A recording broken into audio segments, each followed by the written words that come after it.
22 past 10 DCFM 88.9 on a Friday morning, and the Mayor of Dubbo is with me, Councillor Matthew Dickerson, who's just ducked out of a meeting to be here. Matthew, I appreciate the time that you're taking this morning. Thank you very much for coming out of that. What was the meeting? This is the Mining and Energy Related Councils meeting. So there's a group of councils that got together many years ago. Probably Lillian Brady was one of the main drivers of that from Cobar. Oh, right, yeah. Making sure that councils that were in mining areas got some benefit. So royalties for regions was one of those things. And so councils that were related to mines or maybe neighbouring mines got together and formed MRC, it was called in those days. And then it's expanded a little bit from there, where you've now got councils that have got energy. So, for example, Dubbo, Renewable Energy Zone, councils have got some energy around there, making sure we get some fair compensation out of that process. So it's now called MERC, Mining and Energy Related Councils. We get together about every quarter and have discussions. The meeting happens to be in Dubbo today, but I did take leave of absence for 15 minutes to duck up and have a chat to you before I duck back down there and keep discussing it. All right, committee meetings last night. We have a media statement in front of me this morning from the CEO, Murray Wood. Council resolved on the 24th of September 2018 to endorse an alcohol drug rehabilitation business case. And from there, Council has moved forward, and we have a situation now of trying to find a position for it. And you explained the other day that Council have offered various parcels of land. It's the state government, though, that makes the decision. Where are we up to? So the state government has made a decision. And yeah, that's Spears Avenue, yes. Spears Avenue, that's right. And you're spot on. This is not something that council controls. This is all under the health minister or under the health department. We don't control the health department. We don't control any part of the state government. And go back to what you just said there, back on the 24th September 2018, there was a resolution of council to endorse a business case. Mm-hmm. That business case did not say that we guarantee we'll give the state government land. The business case did not say that there are specific parcels of land. The only reference from the previous council or previous terms to any parcels of land was at a social justice and crime prevention working party, and that was back on the 20th of August 2018, and there were 4 parcels of land mentioned in that could be offered for consideration. That's not a council resolution that says we guarantee we'll give this land. Okay, so the offers were for, I believe, the Spears Avenue area? No, not the Spears Avenue one. That was owned by the state government. The 4 parcels of land, one was on Bungle Gumby, one was out at the sewage treatment at Green Grove, which is where we use sewage treatment plant water to actually grow crops out there. Another one was at Pine Haven, and the 4th one that you've got there in front of you, there's another one at Warringarbin was there. Yeah, the quarry land at Warringarbin. Yeah, yep. So you had 4 parcels of land that the council of the day, 2018, thought these might be worth considering. Again, there is no council resolution to say that we offer these parcels of land. And in fact, the drug rehab unit was not contingent upon council offering land. The state government's got more money than council. So the state government looked at those 4 parcels of land. They dismissed 3 of those parcels of land. Which so we don't want those. They were the ones at Warringarbin, Pine Avon and Green Grove. Yep. And the only one that they considered was the one at Bungle Gumby. But then fast forward 4 years to 2022, and in April, one of the KPIs we gave to our CEO was that we wanted to see the northwest urban release area accelerated because Dubbo's population has been growing, during the pandemic growing. Things have changed in that intervening 4 years. So that one there, our staff actually said to Western Local Health District, this wouldn't be appropriate because this is going to be in the middle of a residential area, so that's not appropriate. But we're happy to keep working with you on other parcels of land. And keep in mind, this is the state government. If they find a parcel of land, they have powers of compulsory acquisition. If they wanted the land in North Bungle Gumby, they could say, by the way, we want that land, thanks very much, and we would have no choice but to say yes. All right, we have our local MLC, Stephen Lawrence, at the present time, making various comments in the media and on this radio station, I might add, to question as to why council are against North Bungle Gumby and why you are causing a delay in the drug rehabilitation centre. Well, I'd go back to that original point I made. This is a state government decision. The state government made a decision to go to Spears Drive. That's something that council formally resolved at our last council meeting that we don't approve. We oppose that location. Understand that. So have council approached Stephen Lawrence, MLC, and said, how about you get on with it and your government, the Labor government, New South Wales Labor government, find a parcel of land and start building? Well, I've actually sent an email to Stephen to say, essentially, we would ask for your help in urging the Health Minister, Ryan Park. Good. I've sent a letter to the Minister as well. And this is on the back of the council resolution. I didn't just randomly do it. We've got a council resolution that says that we formally, as a council, on behalf of the community, we formally oppose the existing location. And we've also said, we've made the offer, we'll work with the state government to help find parcels of land. If you need our help, we're there to help with that process. And so I've actually said to Stephen Lawrence, we urge you, council urges you to talk to the minister, talk to Ryan Park and say you need to move the location because they have the power to do it. We don't have the power to do it. Yep. So again, this is fantastic. We've got an MLC who's in the Labor Party when Labor is in government. So let's take advantage of that. So it's great to have that contact there. So I'm hoping that Stephen Lawrence will urge Ryan Park to move that location. It's not the right location. The community agrees with that. Even Stephen Lawrence said that on this radio station, and he also said he has been talking with the minister. But excellent. My point is that we've just got to get this clarified and get it moving. And at the moment, I think there's a bit of political grandstanding going on, and from the Labor Party, I think, and from within your council. Well, I think when we start to go back to a meeting on the 20th of August 2018 about a working party having some land for consideration, to me, Richard, that's all irrelevant. There was no council resolution. Our staff have to follow council resolutions, and they are following council resolutions. There is no resolution about that land, but that's all irrelevant. Let's look forward. What we've got at the moment is a resolution that says we oppose the location.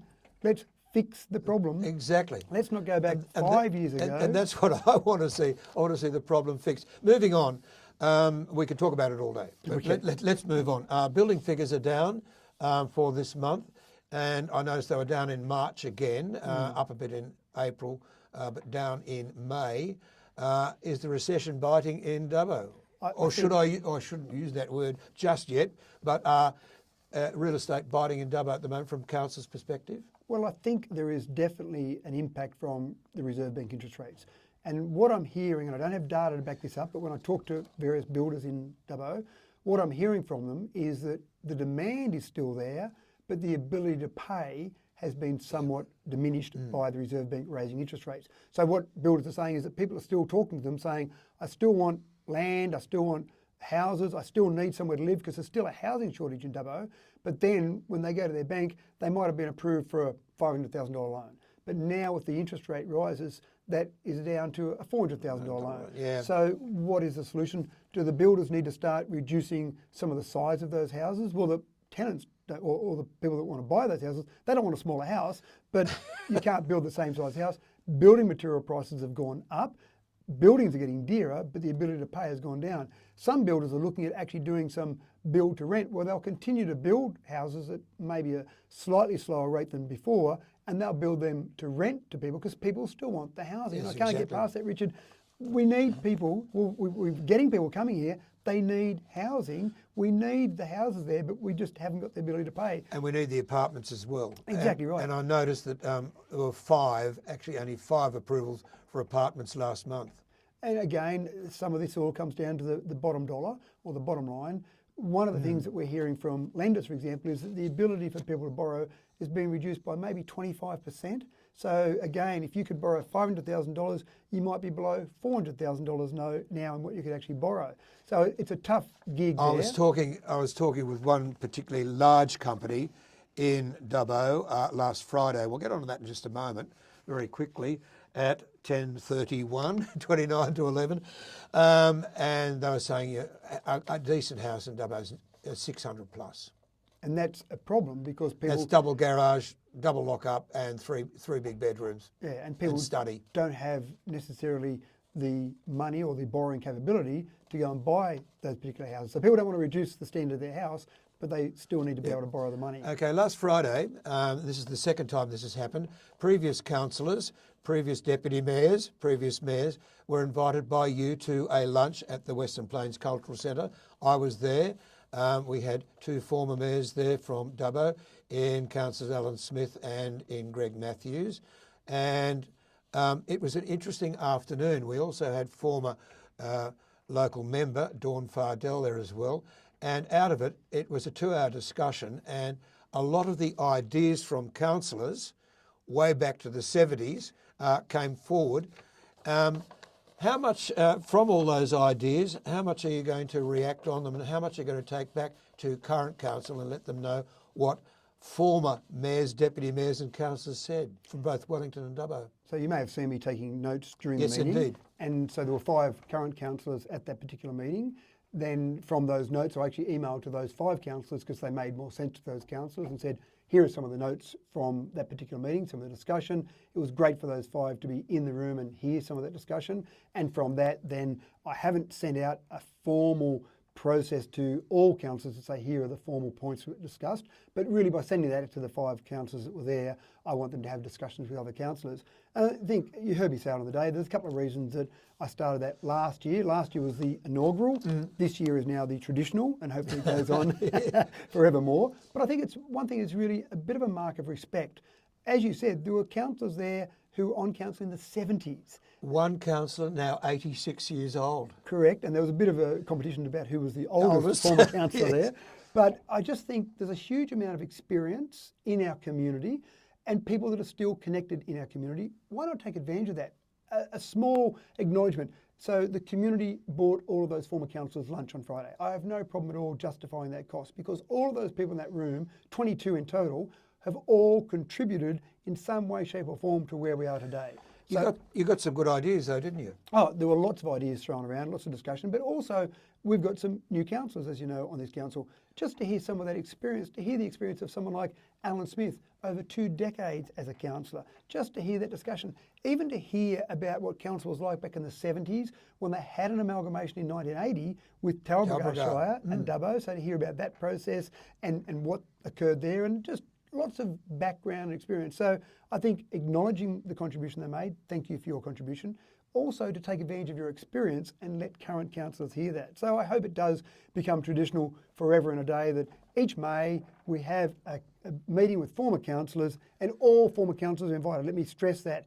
Everyone that's been on Wellington Shire, Dubbo Regional, Dubbo City Council and Talbragar Shire, but I don't think there's any left alive from Talbragar Shire, but all of those councillors were all invited to that lunch and it was up to them if they could make it or not. Yeah, 22. And it was interesting to note that one particular former mayor, Greg Matthews, is now a mentor for the Local Government Association and he mentors councillors from other councils. And again, take advantage of that experience. Yeah, indeed, indeed. Yeah, that was good. Okay, I did happen to bring up last Friday, and it is my, when I went on to council, I wanted to do 3 things, and I got 2 out of the 3.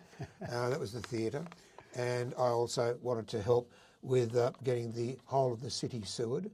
And I know that sounds silly, but at the time, I couldn't believe that a lot of Dubbo wasn't sewered. Anyway, we got that done, but we didn't get the aquatic centre fixed, and I'm still on your back about that. And it was interesting to note, out of those 22 councillors, 4 or 5 came up to me afterwards.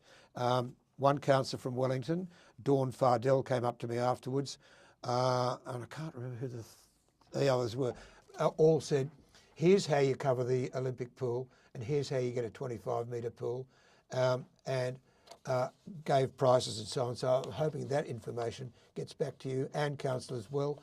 I believe that this council, like others, such as Orange and Lismore, put the heavies on the state and federal government for grants to do something about our aquatics, which are second rate. So I'm going to call you Meatloaf from now on. 2 out of 3 ain't bad.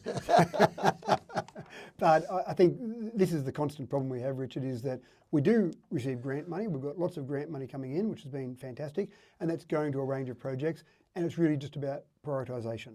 And when it gets to the stage where the pool is the number one priority... Yeah, it's got to be number one priority as far as I'm concerned for grant money. Yeah, and again... Even over above roads, come on, nothing's been significantly been done to that pool since the 70s.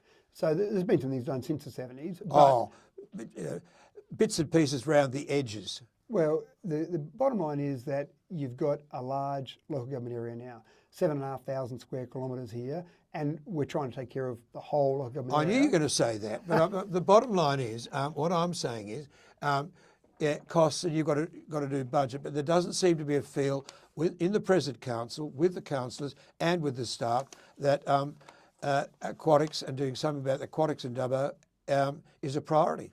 Well, again, it's probably not the number one priority, and roads probably are the number one priority. That's the main requests I get from the public at the moment are still around roads. So that's certainly something we've considered.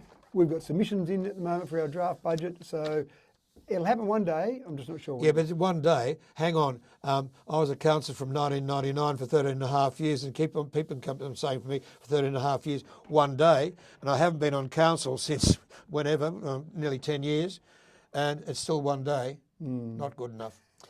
Thank you. Councillor, Mr Mayor, good talking with you. We'll catch up after the council meeting with resolutions and what's gone on. Thank you, Richard. Okay, it's coming up to 22 to 11. This is DCFM 88.9.